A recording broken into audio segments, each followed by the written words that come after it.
Now, when the iPhone 17 was first released, the Torras 360-degree click-lock rotating stand case on the day of release was one of the very few products that you could get right away. Most manufacturers have updated their cases to work with the 17s. So is this stand case worth getting anymore? I'm testing 50 iPhone 17 cases to find the best 5. Now, technically, this was number 13 out of 50, but I wanted to do this review with this new updated Torras product. This is the Torras 360-degree magnetic stand. I think this is the upgrade to this. Maybe, I don't know. Torras doesn't pay me to make these videos, so this is what I see. Because I'm a reviewer, not an influencer, for the iPhone 17s, my scoring system is based on what the iPhone actually feels when it hits the ground on its corner, on its face, as well as on its camera lump. Each case gets dropped at least 30 times. So when I say it's terrible, it's because I've got the data to back it up.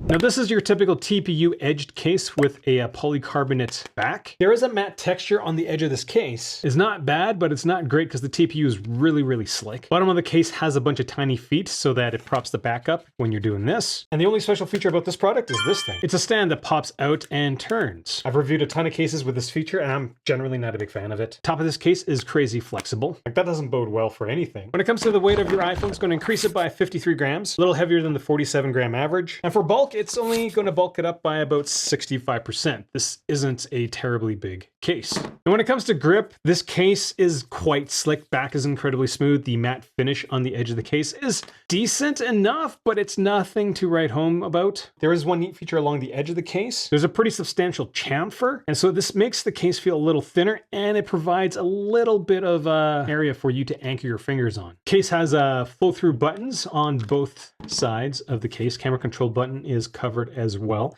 and is recessed enough that you can kind of figure out where the button is. I'm not a big fan of how rounded these flow-through buttons actually are. The buttons on a naked iPhone are very angular, and this just kind of buries the buttons into the edge of the case. Really not a big fan of it. Screen access is pretty mid. The corners of the case are quite noticeable. And the port cutout is big enough for my biggest cables and is pretty comfortable against my pinky. Now, MagSafe is kind of where it struggles to pull things off. Only takes 6.5 newtons to push things off. There's only 8.8 newtons. That's 23% below average. Like, I wouldn't use this with a car mount. When it comes to protective design, the corners of the case are 2.5 millimeters thick. The back is a whopping 3.5 millimeters thick. And the reason for the thick back is, well, because it has a stand built into it. Now, this case does employ airbags in the corners. Lots of big ones along the edge of this case. They're very tiny in the corners. And at the thinnest, the case corners are 1.7 millimeters thick. I want to say that the airbags along case edges are useful, but they just make the entire case feel very, very loose. Now, when it comes to rigidity, this part of the case is extremely stiff, but then you take the entire thing. This part is not, and so you kind of get that. Took 28 newtons to bend to 8 mils. That is 10% below average. That's fine, I guess. Really going to hammer the top of this case. To pop off the edges of this product only took 11 newtons. Average is around 25. When it came to corner drops, my iPhone recorded 11.2 Gs. That's 9% above average, not great. Now, the rate of rotation after I made the corner drop was very average. The case settled down much quicker, and the total force was 11% below average. So with all things considered, this is just a very average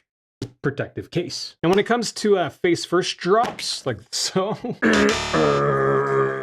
when it comes to the camera lump, there's a bit of TPU that is embedded into the back of this polycarbonate. It's a little weird because the top is very, very flexible. Right at the bottom here, it's incredibly rigid. Initial impact for the case was 8% better than average. The settling rate was 9% worse, and the overall force was better by 19%. So these numbers are kind of just blah. Just very average for a case that is built like this. My interpretation of this data is that the thick back does a good job of just absorbing or pushing the impact from here into the sides of the case. So would I get this product if I was a reviewer? As of right now, after it's like been 2 months since the iPhone 17 has been released, 3 months.